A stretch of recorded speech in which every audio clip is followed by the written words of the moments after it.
आशुतोष शशाङ्क शेखर चन्द्रमौलि चिदम्बरा कोटि कोटि प्रणाम शम्भो कोटि नमन दिगम्बरा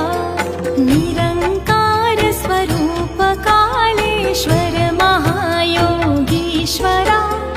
दयानिधि दानीश्वर जय जटाधार अभयङ्करा शूलपाणि त्रिशूल